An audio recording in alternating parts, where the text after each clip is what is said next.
Hello and welcome to my reading workshop where I'll be discussing how we teach reading at Pelham.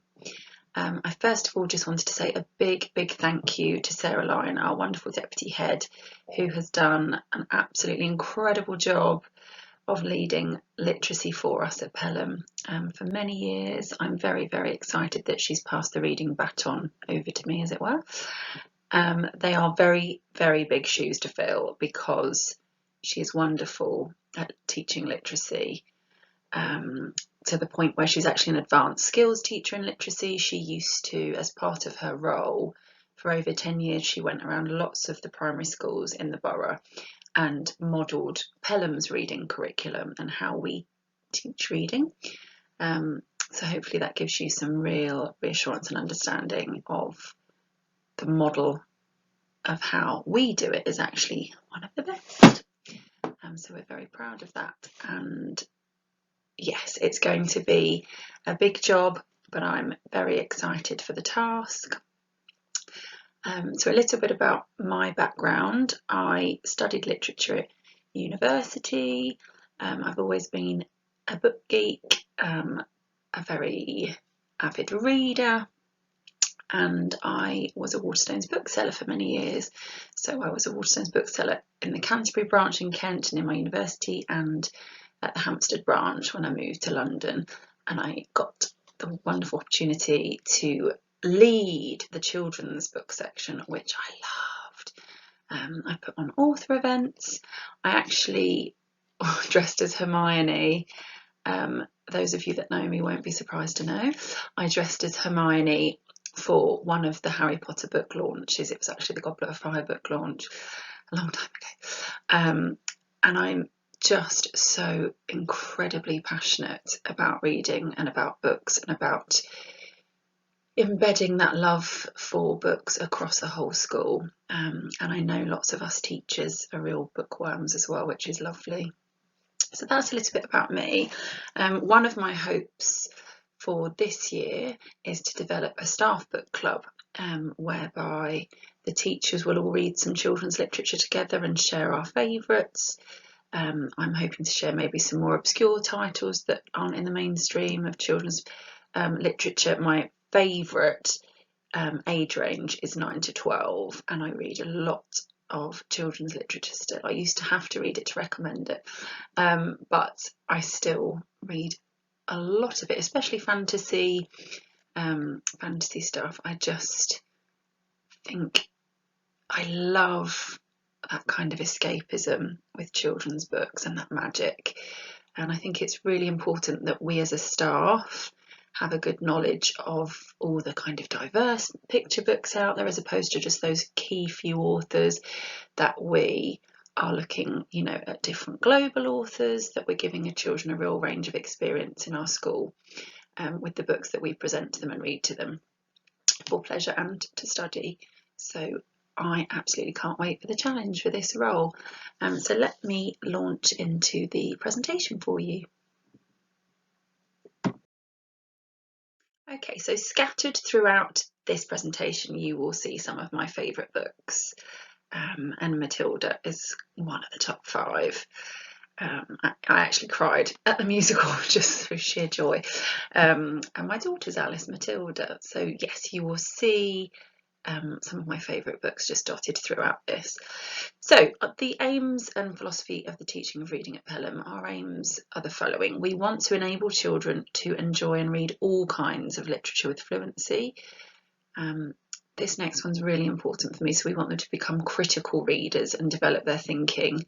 And I think that point ties in nicely to my other role at Pelham, which is being in charge of teaching philosophy for children. And in philosophy for children, it's just so important that children are critical thinkers. And yeah, that's something that we teach from nursery all the way up to year 6. And it's one of my absolute favourite lessons to teach. So making sure they become critical readers and that they're questioning all of the time. We aim to broaden their personal and social horizons, and we want them to read for a variety of purposes. So we want them to read for information, we want them to read for instruction, and of course for pleasure in different genres and for different purposes. Okay. Oh, the Kate Thompson novel there, The New Policeman, it's not very well known. It's set in Ireland and it's filled with fiddles and Irish folk songs, and it's really funny and it's magical. It's brilliant. It's 9 to 12. I would highly recommend that one. So our philosophy at Pelham, so language is central to all of our teaching and learning, and the children very much learn from us as models, so it's important that we have very high expectations in lessons, that we're thinking of the vocabulary that we're using to expand their vocabulary, and parents, this is so crucial, parents are seen as partners in this process, in that schools build upon the experiences brought from home.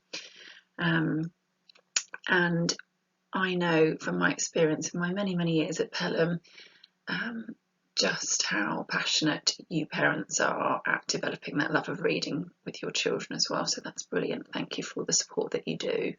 And we have very high expectations, and as I'll go into a little bit later, progress is very carefully planned and assessed in reading. So these are two of my favourite quotes about reading. The first one is, "That's the thing about books, they make you travel the world without moving your feet." And Jhumpa Lahiri has a few brilliant quotes about reading and what it can do for you and how beneficial it can be. And Katherine Rundell is, I know Mrs. Lyon loves her as well. She's a fairly new author, the last kind of 5 years. Oh, she's wonderful. And this particular book, Rooftoppers, is great. She was inspired when she was looking out over the Oxford rooftops, and oh, it's just wonderful. It's really heart-lifting, particularly in a time at the minute where, you know, things are a bit different. You just finish it and you just want to start it all over again. She's got one called The Explorers, which is really good, where a plane crashes in the jungle and the children have to survive. That's a really fun island story. But yeah, again, she's 9 to 12 and a really very highly recommended author. Okay, so how children learn to read? By enjoying books. And I know that might seem really obvious, but you never want, for them to have that, when you get the reading record out. So I always say to parents, make sure you're still reading lots and lots of those picture books that you have at home as well. It's also really important that they see you as readers, whether you're reading the newspaper or a non-fiction book, and just trying to have that love of reading throughout the house and throughout the family is great. I've put here by reading old favourites, and I know my husband would laugh at this one because my son Oliver likes to read sometimes the same book every night. And I remember actually my mum always laughs, read something called Hop Along Tales, and it was the same book every night for months. But that's fine, that's great. They've obviously fallen in love with an element of the story. And also, all those old favourites, all the classics, The Hungry Caterpillar, all of those classical fairy tales and nursery rhymes. I think that's really lovely. I think if you can read one like Going on a Bear Hunt and act out the story at home, my children love doing that. Once a week we'll get one of the nursery rhyme books out, and Alice and Oliver like to pretend to be Jack and Jill and things, and we have little puppets. And yeah, I just think if you can try and enjoy reading with them at home, and sometimes not always, which I'll go into more later actually, just before bed when they're really tired, that's also really good. But by becoming aware of print around them, so it might even be that it's kind of logos that they notice, or shop signs and things like that, just becoming aware of text in the world around them. And I know that's something that the nursery teachers have to highlight and look out for in the early years, and then developing skills and strategies. And I'm going to go into what those different skills and strategies are in a second. Oh, this is my favourite slide, not just because it's got Harry Potter on it, but because I just think we teach reading really well, which is why this is quite an easy job for me. I'm walking into, we're already in a great position with reading at Pelham. So we read stories, children read stories, poems and information text, and actually we had a little competition between staff last academic year.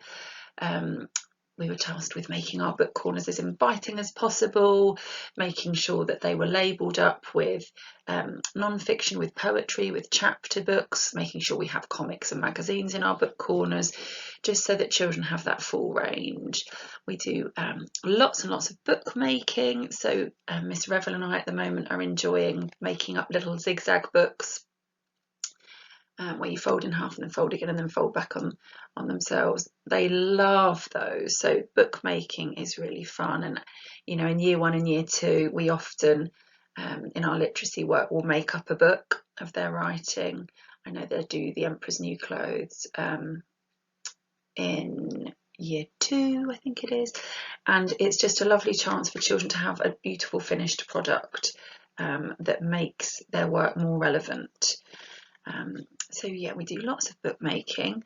Shared reading and writing you will see throughout the school, lots and lots and lots of, and children are very familiar with those processes. I know the lovely Mr. Burns is in charge of writing now, and he'll be wonderful at it because he's very passionate, as we all are, about teaching writing, and particularly with presentation. But then with the shared reading and the shared writing, you know, what is nice as well is that you can really cement that language. So we'll, you know, from reception, we start them off, you know, and it's suddenly, or it's finally, next, then, and we have those consistent actions for time connectives throughout the school, and it just means that we're always consolidating that learning and that key vocabulary.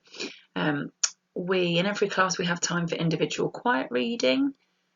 I know Key Stage 2 love to get their chapter books out at least once a day and let children have time to read. Down in Key Stage 1, some of us have special carpet time books that they read as they come in or at some point throughout the day, and you'll find quite often they don't want to stop, you know, they're so engrossed. Because they really enjoy it, they love it, and it's really important that we give them that time. Another one, so guided reading, I will just talk a little bit about. So guided reading, whereas shared reading is, so you would have the teacher maybe holding up a big book, you would have a book under the visualizer, and the teacher with the class would start to pick things out like, why has the author put this word in italics? Or why has the author used capital letters there? What do you think they're trying to convey? And you will model how to read with them. Guided reading is done slightly differently. So guided reading in reception in year 1, we do at the end of a phonics lesson now. We've just started to have these new phonics decodable books, and that means that we can sit them in phonics partners, that they will read a book to each other. They do alternate pages, and it's a great way to have that peered reading together. It's a great way for us to see if they're really using those phonics sounds. So that we have guided reading then. We also then hear individual readers at some point in the week too. Guided reading in year 2, they have a carousel whereby a teacher reads with a group of children. They're all reading the same book, and then the other carousel, there will be book related activities. So you will have an activity where you're doing a comprehension piece, so you will be answering questions around a book that you've read with the teacher. I know that some teachers in the past have done whole class guided reading. I'm sure they're doing that up in the upper key stage, and that can be really fun too. So it's just ensuring that in every class, it may look a little different, but we are giving children time to read to somebody that can help them with their decoding, that can help them using their expression, and changing their tone of voice, for example, when a character talks. Those are all really, really important skills, and guided reading is a great time for that. And we also have story sacks as well in the library. We're very lucky. We've got some beautiful story sacks. So we've got one, for example, on Hand of Surprise, and you've got all the different types of fruit in there that someone made for us. We've got masks and puppets in all our different story sacks as well. And that just enriches the teaching. It's giving children the visuals, it's giving children the toys. So again, it's cementing the language when they're acting it all out. So that's another great resource that we have in the library that we use. We also have reading buddies.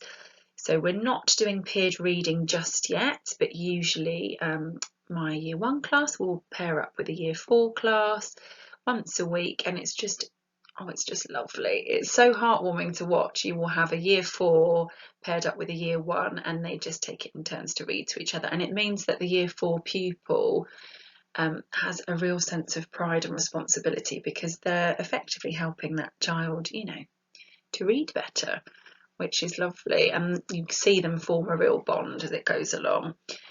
So yes, lots and lots of opportunities for teaching reading at Pelham and embedding all those key skills.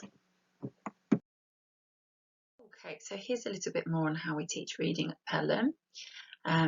We've touched on the new decodable books and phonics lessons already. The books are all linked to a sound that we teach. So for example, last week I was teaching ch and sh, and so we can go along, we can get the pack of books that have that sound and are tailored to that diagraph, and all of the key words within that book are linked to that sound, and it just means again that you're consolidating, you're just checking that they've learnt that sound, which is a great tool of assessment for us. And as the children are reading in their mixed ability phonics partners, we can go around and just listen out, just to give some pointers, and they're really enjoying reading them as well, which is great. So obviously we do teach phonics. I'm not going to touch too much on phonics today, as much as I love it, just because Mr. Jones, our fabulous head of phonics, is going to be doing a presentation that goes live on the website on the 5th of October, and then he's doing a question and answer session on the 7th. So if you're in need of help with how the sounds are pronounced, or you want to know about all the technical terminology like digraph, then please do tune into that. You'll find it really useful. How else do we teach reading? So we teach how to spell key words. So in Year 1 we are very much about, is it phonetically plausible, and have a go at sounding it out, and mistakes are great, and really working on their growth mindset and them seeing themselves as writers and seeing themselves as readers. But we do teach them how to read and write those key words. So the key Year 1 words, for example, it would be when, then, they, children, said, and it just means that the more they're shown these words, the more that we have them up on the wall, or making tricky word flashcards for them, the more that it will speed up their flow and their fluency with their reading as well. So visual literacy, which is an interesting one, so the way that children can see films and read the language of visual things and films. And actually, us as teachers, we have to tailor all of our lessons to all of those different preferred ways of being taught. So it might be that we have a kinesthetic child that likes to be up and moving, and we'll do lots of brain gym, and we'll do lots of occupational therapy exercises and brain breaks. It might be that they're a visual learner, and so visual literacy is really, really important for those children. So we have a beautiful library at Pelham, which is all toadstool seats. If you haven't seen it, we've got a castle, we've got a big medieval banqueting table. Parents helped, well, a pupil designed it, and then parents helped us put it all together, and it's beautiful, it's stunning. And we're also members, so all pupils are members of Wimbledon Library. We make annual visits there, sometimes twice a year with each class. We also are part of the summer reading championship scheme as well, and we always have a librarian come to talk to the children about that. And again, it's just something to get them excited about reading. Oh, if I read 6 books this summer, you know, I go along and get my stamp. Anything to get them passionate and excited for reading. They also have opportunities for reading in ICT and computing lessons. And Miss Revel and I, as well, just recently, I think Reception already have listening stations. We also now have listening stations as part of our continuous provision. So they're also getting that opportunity to hear stories as well, which I think is really important. Oh, and also The Enchanted Wood and The Magic Faraway Tree, one of my favourite ever series of books. Okay, so I mentioned book corners earlier, and I'm very proud of all the teachers' book corners at Pelham. We really pride ourselves on making them inviting. Most of us have big floor cushions, blankets. Some of us have got tents in there, puppets. At the minute, this is my woodland forest one, so you can't see there. I'm going to put some forest wall art stickers up. Got a little toadstool tent. I've actually got little gnome outfits, which are very sweet, and fairy outfits, so that they can do a little bit of role play linked to the area as well. And it's just about them wanting to go in there, you know, trying to entice them in. I don't know if you can just see up behind Charlie in the photo on the left hand side, I've got a fairy door, because the fairy visits us at night time. And again, that's just creating writing opportunities. We're going to write to her. It means that we can then, I mean, it links nicely to our fairy tale topic as well, but it's just always trying to create interest with the children. And they use the book corner, you know, it's nice to have book corner champions that love to keep it tidy. So I've got 2 at the moment, and they love to come in the morning first thing and make sure everything is, and actually they've learnt, well, this is not just a non-fiction section, this is non-fiction animals and animal habitats, this is non-fiction geography and different countries from around the world. And just sitting with them and explaining to the children, well, this, I'd love poems to go in here, but what is a poem and what does it look like and what would you be looking for on the front cover? It's giving them awareness again of all those different genre types, which I think is really key. Okay, so I'm going to give you a quick demonstration in a minute with one of my Oxford Reading Tree books. Just 2 things I wanted to say. First is, remember that it's not a race to get through the book bound colours. I know it can often feel like it is, especially if the children are saying, oh, mummy, I want to be on blue books, or I want to be on green books, or daddy so-and-so's on orange books. But for us as teachers, we're not just looking for, oh, they can read it, they can, you know, it looks like they can decode that so decoding is they can read every word. We're very much looking for comprehension. You can have someone that can read a higher level book, you know, they won't stumble at all over actually physically reading it, but when it comes to, oh, why do you think he said that, or what do you think is going to happen next, or what's happening on this page, it can sometimes be the case that they are reading it but they're not actually retaining it. It's not going in, they're not gaining that understanding of it. So that's all to do with comprehension. And then with expression, sometimes they can read in a real bad voice. I'm sure you know it well, that kind of monotone where it's quite ploddy. So again, we're looking for, can they change their tone of voice when a character is speaking? And of course that all needs to be modelled to them and is modelled to them through our shared reading. But that's really important.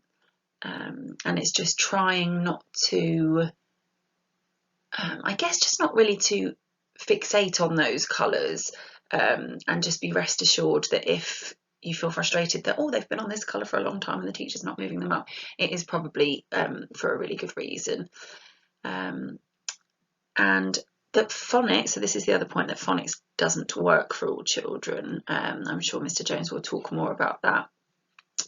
But with phonics and with the diagraph and decoding, when they're reading to you, it might be that they're much better at just that word sight recognition, so they're memorising some of those key words, and they actually find it hard with the phonics and hard to pronounce sounds and remember the different letter sounds.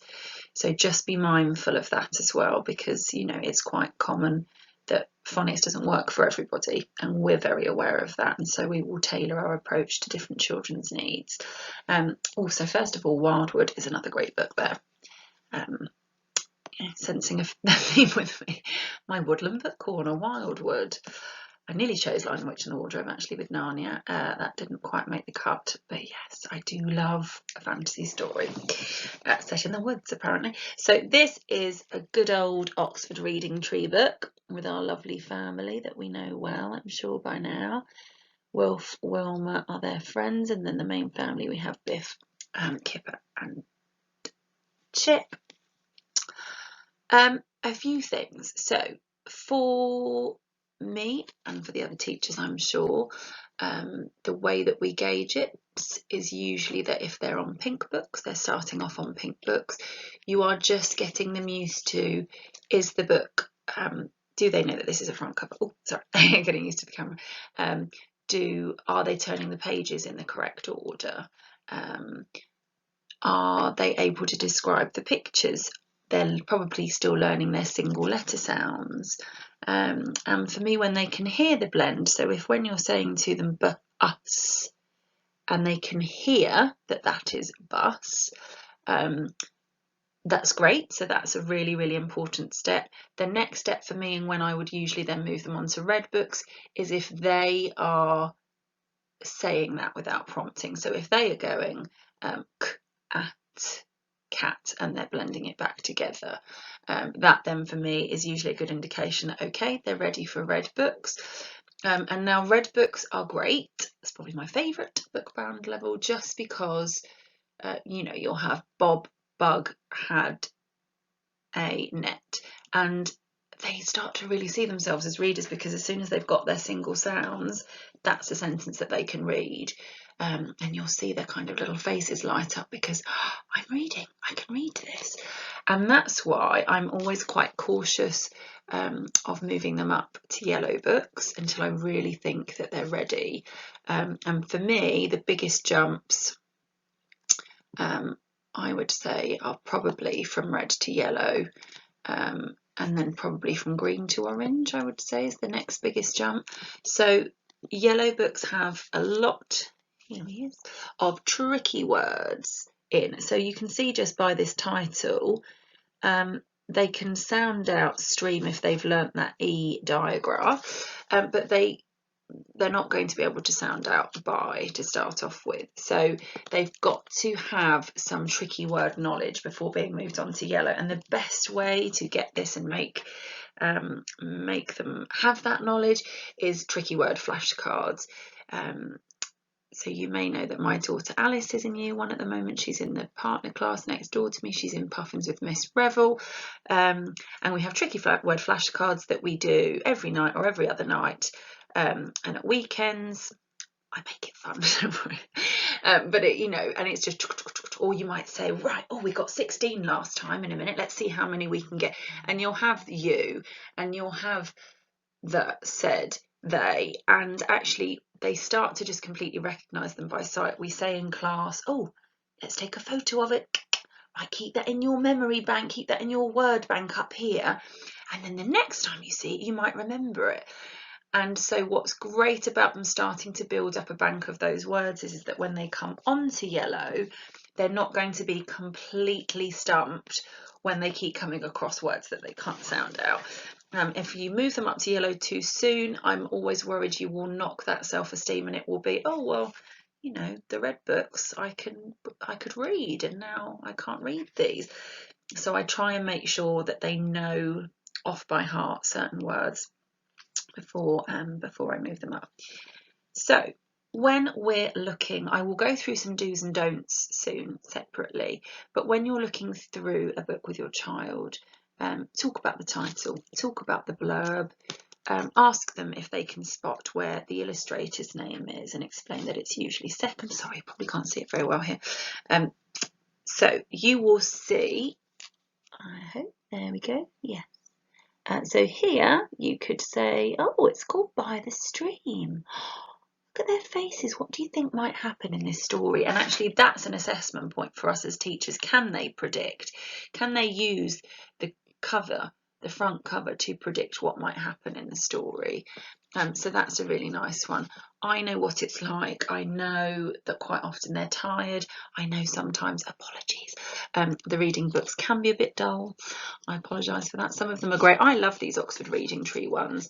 But it might be that you want to read alternate pages. And actually, I like to start Alice off. I will read the first page. It's lovely if they want to talk about the stories and the pictures. Sorry, please don't put them off that. You know, that's a key part of their visual literacy. It's really important that they're able to take in more information and cues and prompts from the pictures. You might want to do alternate pages. Sometimes you might even want to do alternate words. It might be that you want to do 3 pages and they just do 1. I often like to give them a self-esteem boost with my pupils right near the beginning. So I'll say, oh, this looks like a really tricky year 2 book if we're in year 1. Wow, I bet you can't sound this one out. And it will be something like, so this one here, I will know, and I'll say, wow, you know, and I'll choose one of the CVC words, so one of the consonant words, the 3-letter words that I know they can sound out, and then they'll look at you and beam and they've sounded it out. So it's just about trying to keep it positive, talking about everything that they can do, and you know, and if they get stuck, not trying to jump in with the words straight away, and I'll talk about some don'ts in a little while with what to do with them. But yeah, letting them look at the pictures is really, really important. Another thing I would say is that the book bound colours, I go by, so when I'm assessing a child and I'm reading and I think, right, let's see if they're ready for blue or green books, for example, which is a step up from yellow in that there's a lot more text. So there'll be longer words, there'll be more complex words, and there's a lot more text on every page. So if I think they're ready, I will usually try to find an Oxford Reading Tree book to assess them by, or maybe a Big Cat Phonics book, or a Phonics Bug book. So some of the reading schemes, some of our older books at Pelham, like the Sunshine books, for example, they're lovely stories, and they also have their place. And the children seem to really enjoy them. They're quite often quite silly, which they love.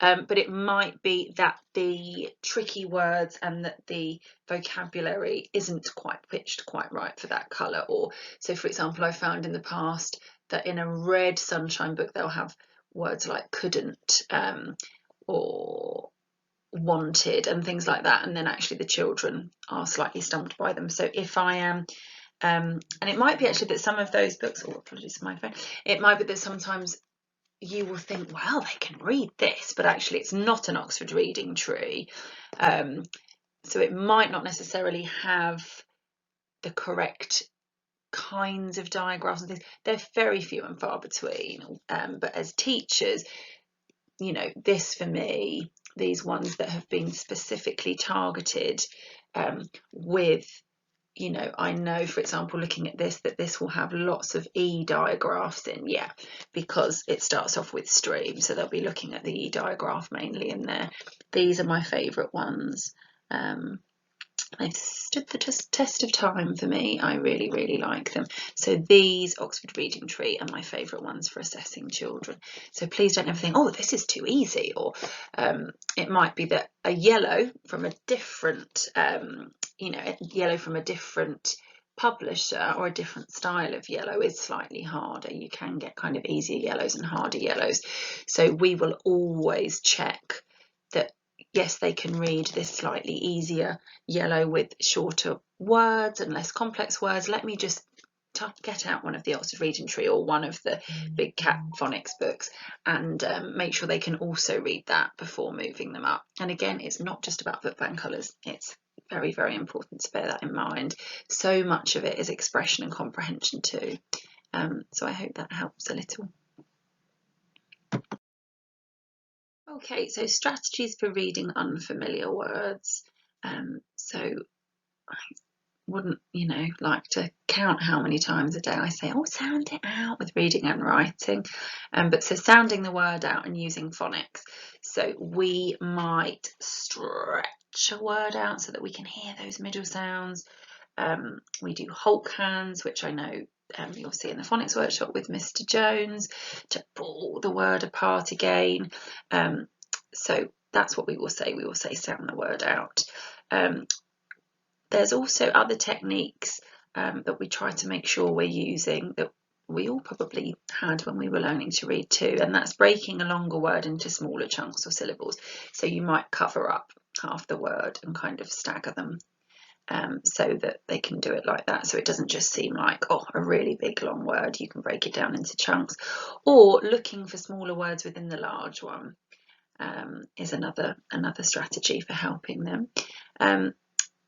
Another really good one that I use a lot is leaving the word out, and then you read on and you reread the sentence, and you'll find that way that children will often then just, oh, okay, they've got it. They can work it out from that. I've put it again at the bottom, let children use the pictures, smiley face, because that's really, as I've said, so important for lots of them. And a great one that I love to see is if they just, they can guess it by the context of either the pictures or the sentence. And you'll find that that can happen a lot as well. So these are all really important strategies. I think trying as much as you can to emulate what we're doing in school with the have a go, sound it out. Children can so often be scared to get it wrong. So just saying, oh, really good trying. Wow, isn't that a difficult word? Goodness me, you tried really, really hard there. Let's just try. So maybe have a go at a different technique if they can't sound it. Let's try covering up half the word. Does that help? Oh, look, so you've got the first part really, really positive, so that they're confident to have a go, and they know that they can have a go, and it's fine if they do it and it's not quite right. I think that that's really key. Okay, so to continue with what to look out for, are they able to comment on the writer's use of language? Why do we think she's used that word in particular there? What other words could she have used? Children identifying and commenting on the writer's purpose and viewpoint and the overall effect on the reader. Talking about things like, so we do in year one, dun, dun, da, for an ellipsis. Why do we think they've used an ellipsis here? What do you think could be coming? What are they trying to do? They're trying to create atmosphere and suspense. How do you think the author feels about this? Especially again in non-fiction text, and that comes up all the way through, to having done some tutoring for GCSE English, what's the writer's purpose here? What's their opinion? What's their viewpoint? How are they trying to convince you? What's the effect of that on the reader? All of those questions are very, very important. Then also, again, about historical contexts, being able to relate the thing they're reading to facts that they already know, their knowledge about the world, and also to be able to place text within similar themes. So what kind of genre do we think this is? Do we think this is a funny book? Do we think this is an adventure story? And what makes you think that? It's really lovely if children can say, well, because, and we do lots of that again in philosophy for children. I think that because. I like that. My favourite part of the book is because. So yeah, we consolidate on all of that all of the time. Okay, so this is about assessment for reading. Us teachers, so we plan for our guided reading, we plan. We often try to make cross-curricular links or link it to the topic that we're doing in our individual reading sessions as well. Obviously, we use the progress charts with the book bands. We all have reading folders that have lots of different question stems and sentence openers that we can ask the children when we're hearing them read, and then we can track their progress. I have an individual reading folder that I also write notes in alongside the reading record, so that, for example, if I have that week sat with Eliza and we've had a hunt for speech marks and we've spoken about when to use them and when we would use them in our own writing, I will jot that down so that I know that next week, and I can go back to that and build upon that knowledge. And do you remember last week we were talking about speech marks? Can you see any here? And then maybe make another nice link to some more advanced punctuation. So we're always tracking progress with reading too. Obviously we have the SATS tests in year 2 and year 6, and we have the reports that go to parents at the end of the year with the children's reading, whether they're kind of working towards where they should be at that point in schooling with reading, whether they're working at or whether they are working ahead, so if they are ahead of where they should be. So that's always reported back to parents. I also have such a soft spot for Peter Pan. It really is one of my favourites. I don't have that edition, but I want it. Look at that gorgeous cover. Okay, reading at home. So I will again just remind you all that I have a little Robin at the moment and a little Puffin, and so I know that the struggle is real. No, I know that you have to find a right time to do it. It has to be a really positive experience. It can't be rushed. It can't feel like a chore or reading books and come on quickly because it's bedtime. And also try not to write the comment to the teacher if you can until they've finished reading, so that they're really aware that you're engaged and maybe sat on your lap or sitting beside you, and that's a really lovely time to bond and have that experience with them. And just make it fun, as fun as you can. My Oliver enjoys playing. I put the different sounds out or tricky words out for him, and we do like a hopping stepping stones where I say, just because he's so physical and energetic and isn't that well equipped for sitting still, so I will say, right, jump up, can you hop to the word there, or can you find the word mummy? And it's much more high energy with my son than it has to be with my daughter, but obviously we all learn and work better in different ways. But just trying to make it so fun that they ask to read. They ask to read as much as possible. That's the kind of the hope. And I'm sure you guys know this, but just so much praise, so much positivity. You could have little stickers at home for good reading, lots and lots of praise, so that all of that positive reinforcement, they know that reading with you is a really happy, positive experience.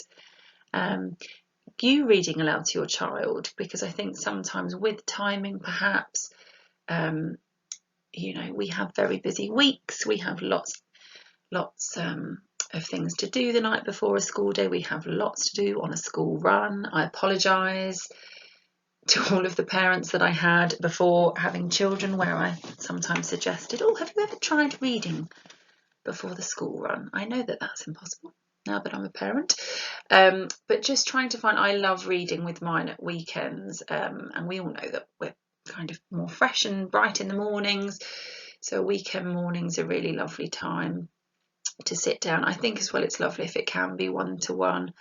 I try and take mine up and away together, and we sit with cushions and blankets and try and make a thing of it and have a lovely time with the books. But also, you reading to your child, so having that story time at bedtime or story time at some point in the week is really, really lovely. Talk about the book you're reading together. So do you like this one? And if they find it boring, that's their opinion. So, okay, so you didn't enjoy this one as much. Why do we think that is? I wonder why you haven't quite enjoyed this one quite as much. Do you not think there was enough action in it? Perhaps you weren't as drawn to the characters. It's lovely to have them share their opinions on different books with you, which are your favourite books and why, who are your favourite authors and why. I sometimes feel a bit sad leading up to World Book Day, you know, if we are dressing up and we're talking about those storybook characters. And I love Disney. Anyone can tell you, just have a chat with Miss Cooper. I am a big Disney fan, as is Miss Revel next door. And there is a place for Disney dress up. There really is. There always should be. But, and you know, some of the Disney films are based on fairy tales. And in that case, I don't mind. But I do find it's a bit sad if when you ask children about characters, they jump to Elsa and they jump to Paw Patrol again. Paw Patrol's got me through many a morning. But, you know, are we instilling as parents a real knowledge of those characters? You know, do they know Naughty Amelia Jane? Do they know all those lovely classic ones that we used to read, like My Naughty Little Sister by Dorothy Edwards? I love those books. Flat Stanley, The Tiger Who Came to Tea, you know, all of those. And there are lots of great new ones. I love all of Rachel Bright's books, The Lion Inside Me and books like that. There are lots of great new authors, but can they make that distinction between book characters and television and film characters, like the Gruffalo, for example? I know he's always a popular one, and Julia Donaldson is amazing. But yes, so trying to build up like a bank of characters that they know about. Avoiding stress and boredom. So I've said, yeah, choose when to read carefully and just reading regularly. We say 15 minutes a day if you can. I know lots and lots of us work late, and it's hard. And I've said to some parents recently, you know, if it's becoming a real battle to read the school reading book, then please pull back and let me do that, and instead go back to you reading aloud some of their favourite stories to them, because I would hate for it to ever become a real chore, and it might be that later on in the year that they pick it back up again. But the most important thing is that it's a smiley, positive experience for everyone involved. Okay. Oh, I love Whatever Next. I can't think how many classes I've had sat with colanders on their head pretending to get into little boxes or putting their little welly boots on. That is such a lovely book for story writing as well. They love to write that they've been to the moon and had a picnic on the moon. Love that book. It's like 25 years old or something now, maybe even older than that. I can't remember, can't think, but I love Jill Murphy. So does Sarah Lyne, Mrs. Lyne. So try not to, what have I said here? Oh yes, so I've already said make your child read their school reading book if they become resistant, and try not to point out mistakes. So if you need to give a word that's perhaps a really long word, like something like beautiful, that you think they're going to struggle even to chunk into smaller pieces or to sound out, then you could say there, oh, that's a hard one, I'll help you with that one. That's beautiful. Wow, let's take a photo of that. Oh, beautiful. Oh, that's a tricky one to read, isn't it? But always, you know, encouraging them to have a go, to not give up, to try their best. And yes, trying not to correct them if you can help it. And obviously this is an obvious one, but trying not to make comparisons with the progress of other children.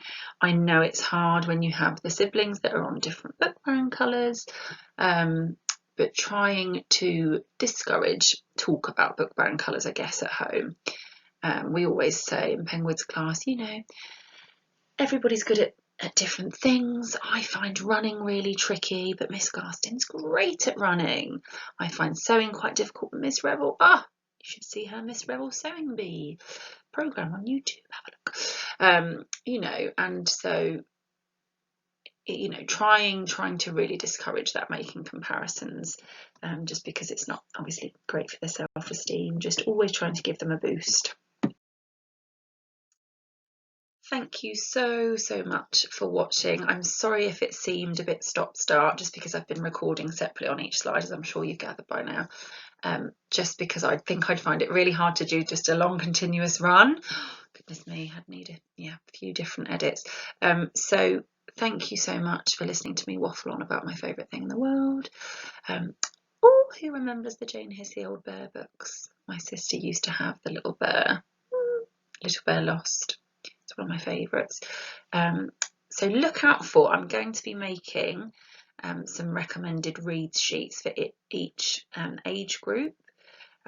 So I will do a picture book one for nursery and reception and year one. I'll also do a 5 to 8 chapter books and a 9 to 12, and I'm happy to do a teen as well for those maybe older siblings, if you think that would be helpful for some of the older siblings and children at home.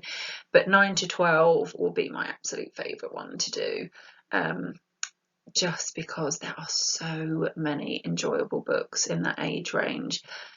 So what I can do is either send them out with the Friday flyer, I can parent mail them, I'll make sure they're in PDF format so that you can all see them. And it's nice, I think, sometimes to just have a bit of variation, just because I know sometimes you can often walk into a bookseller's and, you know, they've got the buy one get one half price tables, which I know we all love, but it might mean that you don't then delve into the shelves as much, and unless they're facing out, it can be, you know, just a sea of spines and titles, and you're not quite sure what may be either similar to what your child already likes. So I had a mum about 2 or 3 years ago that said, "Oh, my son really loves Beast Quest books. Can you recommend anything?" And I could, and I did, and I sent my recommendations. So that's something that I would like to do very soon. So keep a lookout for those. So on Wednesday the 30th, I am doing a live question and answer session. So if there's anything you feel that hasn't been answered here that you'd like to ask me, please come along to that. And yes, thank you again. Happy reading, and thanks so much for listening. Thank you. Bye.